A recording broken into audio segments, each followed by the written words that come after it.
দেশে যদি ধর্ষণ হতো সেটারও সমাধান দেওয়া হতো নির্বাচিত সরকার।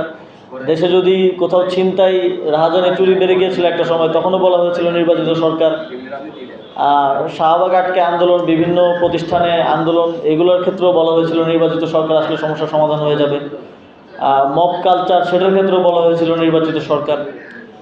দেশে নির্বাচিত সরকার আসলো, কিন্তু আমরা এই কোনো কিছুরই পরিবর্তন না, বরং আরও সব কিছু বাড়তে দেখছি। আমরা দেখছি মব জাস্টিস বেড়ে গেছে। আমরা দেখছি মাত্র এই মাসেই ধর্ষণের শিকার হয়েছেন 84 জন। এর মধ্যে 6 জন শিশুকে ধর্ষণের পরে হত্যা করা হয়েছে। এবং প্রত্যেকটা স্ট্যাটিস্টিক্সে নির্বাচিত সরকার ভালো করছে। যে যে খারাপ খারাপ জিনিসগুলো আছে সেগুলোতে স্ট্যাটিস্টিক্স ওয়াইজ নির্বাচিত সরকার এখন আস্তে আস্তে আরও উপরের দিকে যাচ্ছে। এবং আমরা দেখেছি আমাদের যিনি স্বরাষ্ট্রমন্ত্রী আছেন, তিনি দায়িত্ব নেওয়ার পর প্রথম দিন বলেছিলেন যে মব বন্ধ করে দিবেন, কিন্তু এখন আমরা আরও মব বাড়তে দেখছি। এবং বেশিরভাগ ক্ষেত্রে আমরা সরকার দলীয় লোকজনের সেখানে সংশ্লিষ্টতা দেখছি। তো সরকার যে শুধুমাত্র জুলাই গণঅভ্যুত্থান, এদেশের মানুষের গণতান্ত্রিক আকাঙ্ক্ষা, এদেশের মানুষের একটি নতুন বাংলাদেশ বিনির্মাণের আকাঙ্ক্ষা বাস্তবায়ন করতে ফেল করছে তা না, সরকার অ্যাডমিনিস্ট্রেশন পরিচালনার ক্ষেত্রেও ফেল করেছে।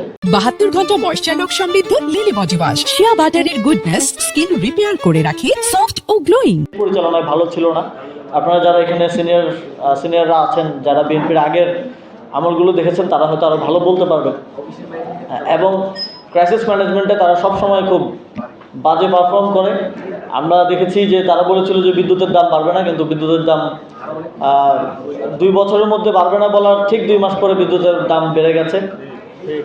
এবং বিদ্যুতের দাম বাড়া মানে কিন্তু প্রত্যেকটা জিনিসের দাম বাড়বে। এবং এই দ্রব্যমূল্যের ঊর্ধ্বগতির যে চ্যালেঞ্জটা, এটা প্রত্যেক নাগরিককে, আপনাকে, আমাকে ভোগ করতে হবে। কারণ আমাদের তো আয় রোজগার বাড়ে নেই, সাধারণ জনগণের আয় রোজগার বাড়ে নেই, কিন্তু খরচ বেড়ে যাবে। এর বাইরে আমরা গ্যাসের দাম দেখলাম যে 1200 থেকে 1300 টাকা থেকে এখন প্রায় 1900 টাকার কাছাকাছি, অলমোস্ট 50% গ্যাসের দাম বেড়েছে।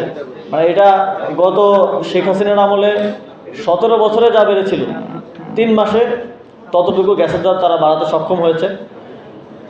এবং এইটারও একটা নেগেটিভ ইফেক্ট পড়বে, কারণ বিদ্যুৎ এবং গ্যাসই তো আমাদের যেই ইন্ডাস্ট্রি থেকে শুরু করে প্রত্যেকটা ছোট এবং মাঝারি বিজনেসের মূল এনার্জিটা আসে ওইখান থেকে। তো এটার দাম যখন বাড়বে, স্বাভাবিকভাবে তাদের উৎপাদিত প্রোডাক্টের দামও বেড়ে যাবে, এবং এটার প্রভাব আমাদের প্রত্যেকের দৈনন্দিন জীবনে পড়বে সামনের দিনে।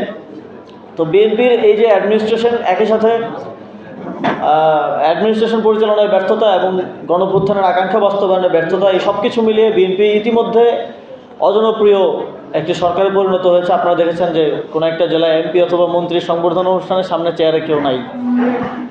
আওয়ামী লীগ যেখানে পৌঁছাইতে আওয়ামী লীগের 17 বছর লেগেছিল, সেখানে বিএনপি 3 মাসে তারা সেখানে পৌঁছে গেছে। আমরা শেষ দেখেছিলাম যে শেখ হাসিনার কয়েকটা উদ্বোধন অনুষ্ঠানে তাদেরও দলীয় নেতাকর্মীরা আসে নাই। তো তাদেরকে আমরা তখন কথা বলতে শুনেছি যে তারা টাকা দিছে, কিন্তু নেতাকর্মী নিয়ে আসে নাই তাদের নেতারা। তো একই অবস্থায় বিএনপি চলে গেছে। তো আমরা একটা জিনিস দেখেছি যে জুলাই গণঅভ্যুত্থানে অনেকে বলে নেপালের সাথে আমাদেরকে তুলনা করে। তো নেপালে যেই পার্টিটা এখন ক্ষমতায় আছে, তারা পার্টি গঠন করেছিল 2022 সালে। তো যখন তাদের গণঅভ্যুত্থান হয়, তখন তাদের এখানে উপজেলা পর্যায়ে বা আমাদের মতো বিভিন্ন ইউনিট পর্যায়ে তাদের কাঠামো ছিল। ফলে যখন গণঅভ্যুত্থানটা হয়, তারা ওই কাঠামোটাকে ধরে নির্বাচনে ভালো ফলাফল করতে পেরেছে। আমাদের তো দল গঠন হয়েছে গণঅভ্যুত্থানের পরে, এবং তারপরেও মাত্র 1 বছরের মধ্যে একটা নির্বাচনে আমরা বাংলাদেশের তৃতীয় রাজনৈতিক শক্তি হিসেবে প্রাতিষ্ঠানিকভাবে আমাদের জায়গাটা নিশ্চিত করতে পেরেছি। এবং সংসদে আমাদের প্রতিনিধিত্ব এবং ভোটের দিক থেকেও আমরা 3য় রাজনৈতিক দল এখন। 72 ঘন্টা ময়েশ্চার লক সমৃদ্ধ লিলি বডি ওয়াশ, শিয়া বাটারের গুডনেস স্কিন রিপেয়ার করে রাখে সফট ও গ্লোয়িং।